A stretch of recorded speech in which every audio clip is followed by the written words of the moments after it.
Assalamualaikum warahmatullahi wabarakatuh. Selamat datang di podcast Visit.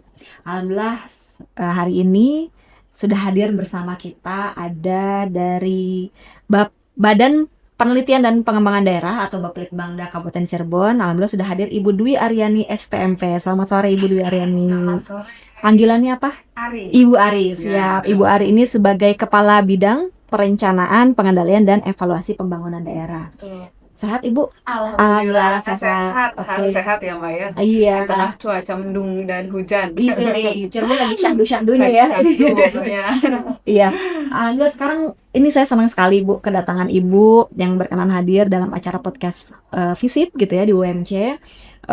Ini juga merupakan kebahagiaan kami karena nanti mahasiswa bisa belajar bukan hanya teori di dalam kampus, tapi juga dari Ibu sebagai praktisi di lapangan yang akan banyak bercerita nih teman-teman semua ya, teman-teman mahasiswa terkait peran dan fungsi dari Bapelitbangda Kabupaten Cirebon sendiri. Boleh diceritakan sedikit Ibu bagaimana apa sih peran dan fungsi dari Bapelitbangda? Kalau dulu namanya Bapeda ya Bu ya? Iya. Nah sekarang namanya Bapelitbangda itu. Kira-kira apa itu Bu peran dan fungsi Bapelitbangda dalam perencanaan di pemerintahan daerah?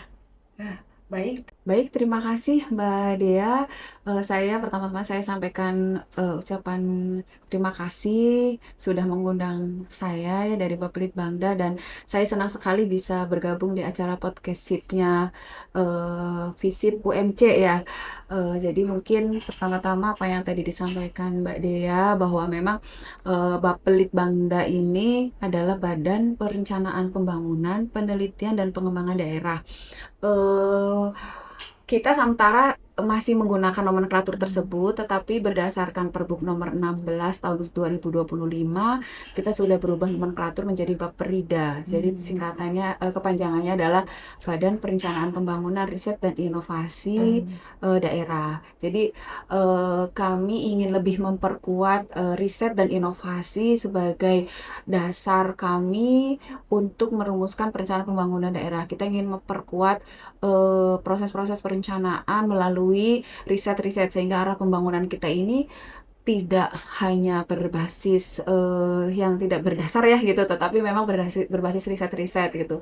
Dan juga kita ingin fokus ke arah ke inovasi, karena dengan inovasi ini tentunya arah pembangunan daerah kita akan lebih jelas gitu ya, lebih terarah gitu. Dengan kondisi fiskal kita, dengan kondisi Kabupaten Cirebon yang seperti ini, mungkin kita ingin lebih mendorong inovasi sehingga arah pembangunannya lebih jelas. Dan di Baprida sendiri kami melakukan fungsi perencanaan pembangunan daerah sehingga kami menjadi garda terdepan nih Mbak dalam pembangunan daerah itu. Tentunya diawali dari perencanaan ya. Jadi perencanaan ini tentunya harus pertama berbasis data ya, data terintegrasi gitu, berbasis juga riset yang kita kembangkan gitu ya. Sehingga tentunya meskipun fungsi penunjang perencanaan, tetapi sangat strategis untuk bisa merumuskan arah pembangunan Kabupaten Cirebon agar lebih terarah gitu lah, seperti itu Mbak. Dan dalam proses perencanaan ini kita setiap tahun mirip lah ya, kita rutin gitu melakukan penyusunan dokumen perencanaan ya jangka menengah, jangka panjang, dan yang tahunan seperti RKPD, RPJMD gitu RPJPD. Jadi tahun kemarin kita sudah menyusun dokumen jangka panjang RPJPD, dan tahun ini per Agustus kemarin sebagai tindak lanjut dari kepala daerah ya, penetapan pelantikan kepala daerah, kami menyusun dokumen 5 tahun ke depan yang memuat visi misi Pak Bupati gitu. Jadi yang kita terjemahkan ke dalam program strategis pemerintah daerah itu. Jadi ini akan menjadi dasar pelaksanaan pembangunan di Kabupaten Cirebon. Kita juga selain melakukan fungsi perencanaan, kita juga melakukan pengendalian dan evaluasi ya tentunya di dalam proses perencanaan tersebut, karena untuk memastikan bahwa apa yang sudah kita rencanakan itu bisa terlaksana, terimplementasi dan bermanfaat bagi masyarakat gitu ya. Jadi ada proses-proses pengendalian dan ada proses-proses evaluasi seperti itu. Terus juga kita melakukan fungsi riset tadi ya dan inovasi, bagaimana kita berkolaborasi dengan pihak-pihak gitu ya untuk mengembangkan riset-riset agar pembangunan daerah kita berbasis riset sesuai dengan kebutuhan di masyarakat, permasalahan apa, terus kita perkuat dengan riset sehingga arah pembangunan kita lebih tepat lah Mbak gitu, seperti itu. Mungkin itu Mbak peran kami ya di Bapelitbangda seperti itu. Iya, berarti kan kalau di pemerintahan itu ada rencana jangka pendek, menengah, RPJMD daerah ya Bu ya. Ada tahunan. Kemudian ada tahunan, ada juga jangka panjang. Berarti 20 tahun. Itu baru disahkan kemarin untuk 20 tahun. 20 tahun untuk RPJPD kita sudah sahkan di tahun 2024. Oh, 24. Ya, 2024. Untuk RPJMD kita sahkan di 20 Agustus 2025 kemarin. Kita sudah baru selesai menetapkan RPJMD. Yang menjadi dasarnya itu adalah visi misi dari Bupati kita Wakil ya. Bupati. Ya, betul. Oke. Iya, tadi menarik Bu berbicara tentang perencanaan. Ternyata juga kita harus ada pengendalian ya Bu ya, ada monitoring, evaluasi. Biasanya dilakukan per berapa periode sekali atau per tahun kah atau per berapa tahun gitu Bu? Ya, baik.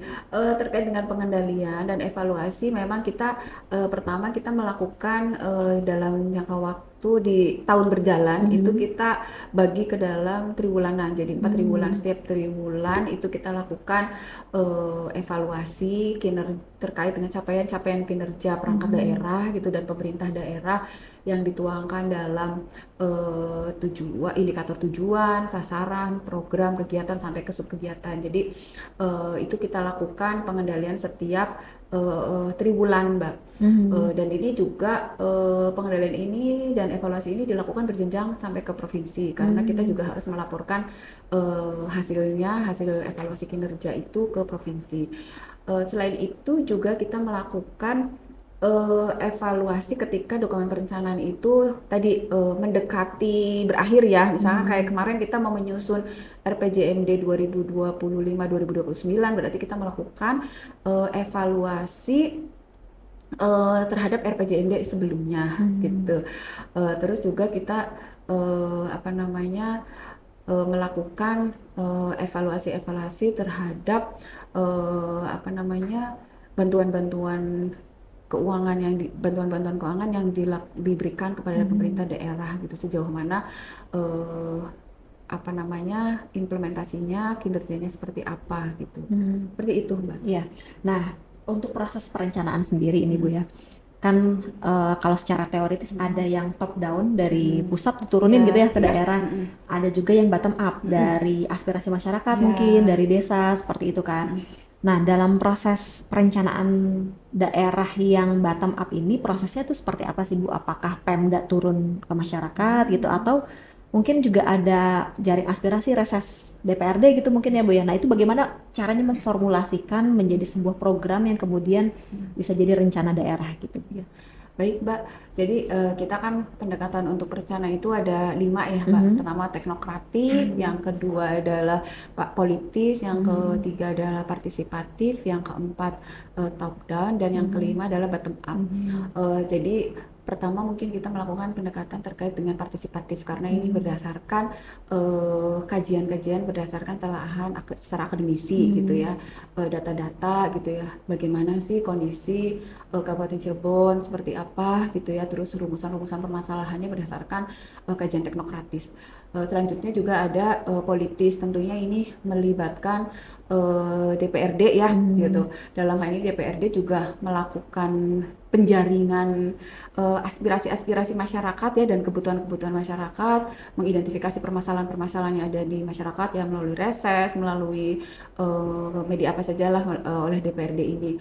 Nah, ini juga DPRD kan menjaring ini, nanti mereka akan merumuskan ke dalam menjadi program yang nanti dituangkan ke dalam pokok-pokok pikiran DPRD itu yang nanti akan kita konsolidasikan gitu ya, kita rumuskan gitu menjadi program-program di perangkat daerah gitu ya. Terus selanjutnya juga terkait dengan partisipatif tentunya melibatkan masyarakat. Kita ini biasanya melalui musrenbang ya, musyawarah perencanaan pembangunan. Ini kita biasa lakukan bertahap dari mulai desa dulu, desa melalui musrenbang des, nanti dikoordinirkan oleh camat ya, para camat. Nanti dari musrenbang des ini akan menghasilkan rumusan usulan program gitu ya di tingkat kecamatan. Selanjutnya kami dari pemerintah daerah melakukan musrenbang di tingkat kecamatan. Nah, ini untuk menjaring aspirasi-aspirasi tadi dari musrenbang des ini yang sudah ditelaah oleh teman-teman di kecamatan, oleh para camat. Secara kewilayahan nih, pembangunan di kewilayahan akan seperti apa nih gitu kan. Nah, nanti itu kita tampung gitu kan, kita rumuskan, kita telaah gitu ya. Tapi sebelumnya kita juga merumuskan kamus usulan dulu Mbak. Jadi menu-menu yang akan menjadi prioritas. Jadi sehingga tidak liar ya. Jadi usulan-usulan itu tidak liar. Jadi sebelum itu kami sudah berkoordinasi dengan seluruh perangkat daerah untuk bagaimana merumuskan menu-menu usulan apa nih sesuai dengan program prioritas Pak Bupati tentunya ya, Pak Bupati dan Pak Wakil Bupati.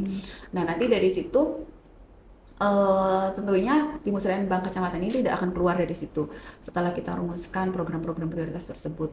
Nanti dari musrenbang kecamatan ini akan kita bawa menjadi musrenbang kabupaten, dirumuskan sehingga bisa memadukan, mengkonsolidasikan, juga mengelaborasi dengan pokok-pokok pikiran DPRD, usulan musrenbang kecamatan gitu, dan usulan-usulan juga dari perangkat daerah gitu. Nah, nanti kalau sudah dari musrenbang kabupaten, kita akan rumuskan kembali untuk diusulkan ke musrenbang provinsi. Jadi memang melalui proses yang seperti itu, dan itu kita biasa lakukan setiap tahun gitu ya Mbak ya. Nah, terus terkait dengan yang keempat ini secara top down ya. Jadi kalau top down ya kita merumuskan program berdasarkan dari kajian telaahan yang dirumuskan di tingkat atas ya, di tingkat pemerintah, disesuaikan dengan kebutuhan di masyarakat gitu seperti apa, bersifat mandatori ini biasanya. Jadi ada program-program mandatori yang harus dilakukan oleh perangkat daerah maupun dinas-dinas, badan atau kecamatan gitu. Jadi itu ada program-program mandatori. Terus juga ada yang bottom up tadi melalui usulan-usulan dari masyarakat, dari desa gitu ya. Kita juga mengakomodir usulan-usulan tersebut Mbak, sehingga ini memberi ruang sebenarnya kepada masyarakat juga untuk bisa sama-sama berpartisipasi dalam merumuskan proses perencanaan pembangunan ya tentunya, sehingga kita juga tidak hanya mungkin dari kacamata pemerintah daerah saja, tetapi juga mengakomodir dari masyarakat dan juga dari DPRD selaku lembaga legislatif. Mungkin itu Mbak. Berarti masyarakat juga turut serta gitu ya dalam setiap kebijakan pemerintah yang dilakukan gitu ya dalam program-program yang disusun. Nah, cuman kan biasanya kalau kita berbicara masyarakat itu banyak banget elemennya. Ada partai politik barangkali, ada lembaga swadaya masyarakat, ada masyarakat dari tingkat desa, mungkin ya dari tingkat kecamatan. Dan pasti kepentingannya itu macam-macam, beragam kepentingan, sedangkan mungkin program yang dibuat oleh pemerintah ataupun anggaran yang tersedia kan nggak sebanyak yang diharapkan masyarakat kan gitu ya. Bagaimana sih dari pemerintah daerah Kabupaten Cirebon, khususnya dari Bapeda ini atau Bapelitbangda ini melakukan sebuah manajemen konflik of interest barangkali begitu Ibu. Apakah ada sebuah formula sendiri kah begitu, atau memang sudah by system seperti itu? Ya, baik, terima kasih Mbak Dea. Jadi kami memang pasti tentu ada ya, karena kan pasti semua orang menganggap usulannya adalah penting. Iya betul. Pasti gitu ya, gitu. Bahwa ini saya penting loh. Ketika mereka beri pendidikan, pendidikan itu penting gitu, pemberdayaan masyarakat, tapi pemberdayaan juga pemberdayaan masyarakat juga penting gitu.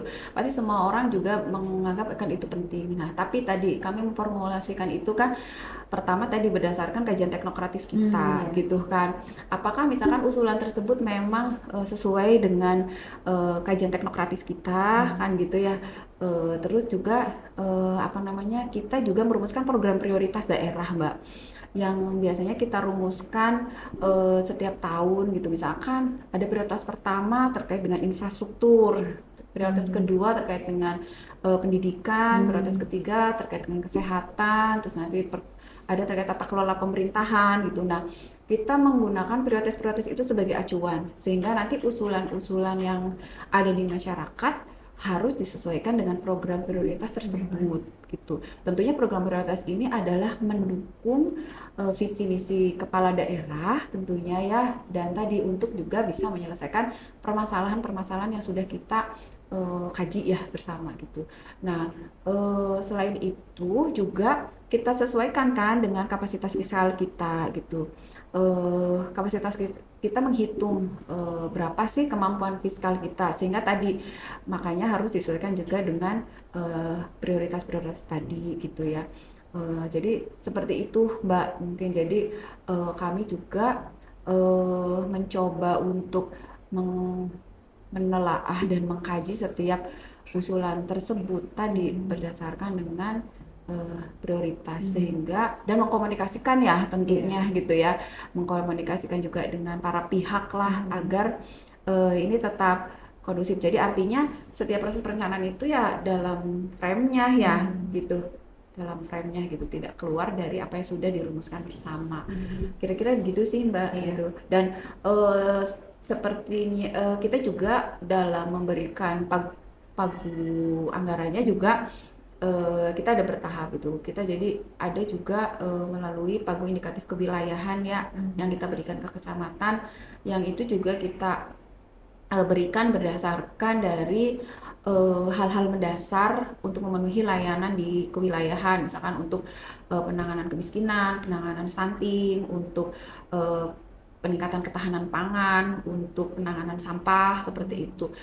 Sehingga sebenarnya dari apa yang dirumuskan itu mudah-mudahan bisa menjawab semua permasalahan ya, meskipun nanti tidak apa namanya ya, tidak akan bisa semuanya karena tadi kita kemampuan fiskal dan kemampuan fiskal itu terbatas gitu sih, Mbak, mungkin. Berarti untuk menjaga konflik kepentingan yang banyak gitu ya Bu, terus supaya lebih kondusif, tetap kerangkanya itu pada sistem pemerintah daerah yang stabil gitu ya Bu ya, melalui tadi teknokratik dan seterusnya seperti itu ya. Menarik Ya, Bu. jadi dan tambahan ya, Mbak, mungkin, dan itu tuh juga berdasarkan data ya. Data Kita ya, pokoknya utama ya. berbasis data karena ya kalau misalkan usulan mungkin ya tadi banyak ya, atau kepentingan-kepentingan, tapi apakah usulan ini juga kita cek, pasti kita cek ke lapangan gitu ya, sesuai tidak usulan tersebut, sesuai nggak dengan data dan faktanya gitu. Kalau misalkan memang sesuai, tinggal kita kaji bagaimana regulasinya, ya kan, bagaimana kewenangannya, seperti itu, SDM-nya dan seperti itulah, Mbak. Iya. Gitu. Oke Bu, ini menarik sekali tentang perencanaan ya. Kita dari tadi udah ngobrolin tentang bagaimana prosesnya gitu ya, dan peran fungsi dari Bapelitbang itu sendiri. Pertanyaan terakhir nih, karena besok katanya mau berubah nomenklatur ya, Bapelitbangda jadi Baperida. Iya. Ada riset dan inovasi. Nah ini menarik ya, berbicara masalah inovasi, tentunya sekarang tidak dapat dipungkiri kita udah masuk ke era digital gitu ya, dimana pemerintah pun mau tidak mau, suka tidak suka, ya harus bisa beradaptasi dengan dunia digital yang baru. Nah sekarang di pemerintahan itu ada sebuah paradigma baru atau sebuah tren baru lah gitu ya. Kayaknya di setiap pemerintahan lagi musim smart city. Bahkan sekarang pemerintahan Kemendes itu bikin smart village gitu ya Bu. Gimana sih Pemda Kabupaten Cirebon menghadapi dengan dengan sebuah iklim pemerintahan yang baru, ada smart city dan smart village? Apakah sudah siap atau ternyata mungkin kita masih dalam masa persiapan atau udah lari gitu Bu? Kira-kira gimana menurut Ibu? Ya, baik.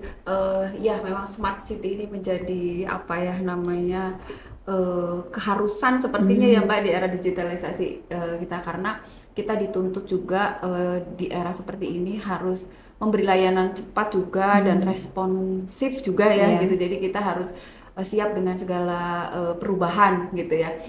Eh, jadi Cirebon sebenarnya sudah merumuskan smart city. Dulu kita pernah punya peta jalan smart city di tahun 2019-2024. Dan kita saat ini sedang memperbarui peta jalan tersebut disesuaikan dengan RPJMD kita gitu ya.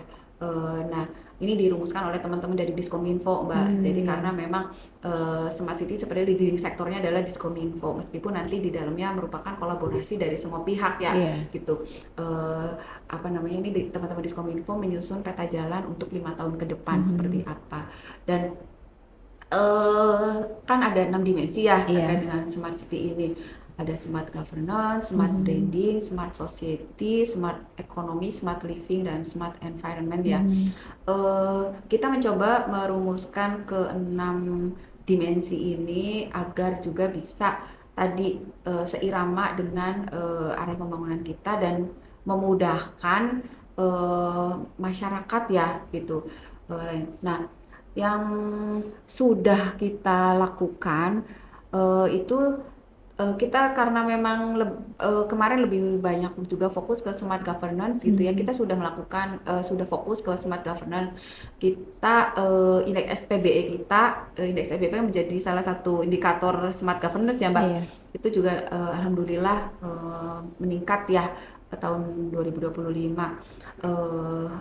Apa namanya, kita sudah lebih baik lah, tapi memang harus bisa lebih mengimplementasikan dari arti smart governance ini. Nah, dimulai dari tahun ini kami di Bapelitbang Daya sendiri untuk meningkatkan smart governance ini dengan menyusun data pembangunan terintegrasi. Jadi ini lebih untuk bisa menyediakan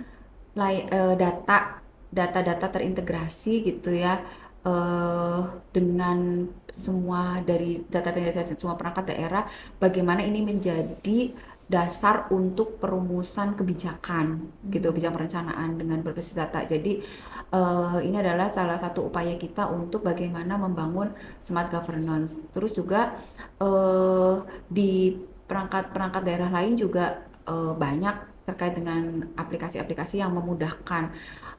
Kita ada untuk perencanaan dan penganggaran itu ada SIPD, terus juga untuk terkait dengan evaluasi kinerja instansi pemerintah ada SAKIP gitu ya. Terus ada banyak hal lah Mbak untuk kinerja individu, ada presensi, absensi ya gitu, apa simple gitu ya. Jadi seperti itu. Nah, ini sebenarnya kita ingin bagaimana meningkatkan tata kelola pemerintahan biar lebih cepat, efisien, dan transparan gitu. Dan di smart governance ini, berarti smart governance kan di level pemerintah daerah. Di level pemerintah desa juga kami mencoba membangun smart village tadi. Jadi melalui apa ya Mbak, mencoba tata kelola data di desa. Jadi kami ingin mengintegrasikan data di desa dan sudah mengintegrasikan data di desa ke kami. Jadi kami bisa mengambil apa namanya, memanfaatkan data-data di desa ya untuk kebijakan. Dan Diskominfo juga menginisiasi ini terkait Smart Village. Jadi bagaimana memanfaatkan Open SID ya, Open SID untuk menjadi wadah data dan layanan di desa. Jadi seperti di Kalikoa itu sudah menggunakan kayak anjungan mandiri ya Mbak, kayak mesin yang tinggal scan KTP, NIK ya atau NIK gitu. Nanti udah langsung muncul kita mau pelayanan apa, misalkan NIB atau apa gitu ya, atau surat keterangan tidak mampu atau seperti apa, itu bisa langsung terlayani gitu. Jadi kita ingin semangatnya memberikan layanan, meningkatkan layanan publik ya, seperti itu sih Mbak. Tetapi juga tentunya ini harus juga disinergikan dengan dimensi lainnya ya gitu, Iya. tidak hanya smart governance ini gitu. Eh, Kami mencoba di tahun depan itu ada terkait untuk pengelolaan sampah melalui digitalisasi tadi gitu. Ini sebagai apa namanya dimensi smart environment berarti ya Iya. Mbak ya gitu. Iya. Bagaimana kita mengelola sampah mungkin bank sampah gitu ya dengan smart, terus juga smart PJU kita juga sudah melakukan itu gitu ya. Karena dengan smart PJU ini juga akan lebih memudahkan teman-teman di Dinas Perhubungan dan juga akan lebih mengefisiensi anggaran dan SDM mungkin ya Mbak dengan smart PJU ini. Dan apa namanya smart branding kita akan mencoba untuk memberikan wajah Kabupaten Cirebon ya dengan meningkatkan pariwisata yang ada di Kabupaten Cirebon melalui pengembangan desa-desa wisata gitu. Bagaimana seperti kayak di Batu Lawang itu kan sudah apa namanya bisa menjadi smart branding ya bagi Kabupaten Cirebon, karena itu mungkin tinggal nanti ini sih Mbak yang akan menjadi target kita tahun depan itu super apps. Jadi kami akan membuat super apps yang mengintegrasikan beberapa aplikasi untuk memberikan layanan ke administrasi pemerintahan dan layanan publik. Jadi nanti kalau misalkan ini super apps ini sudah jadi, mudah-mudahan bisa lebih meningkatkan layanan administrasi pemerintahan dan layanan publik.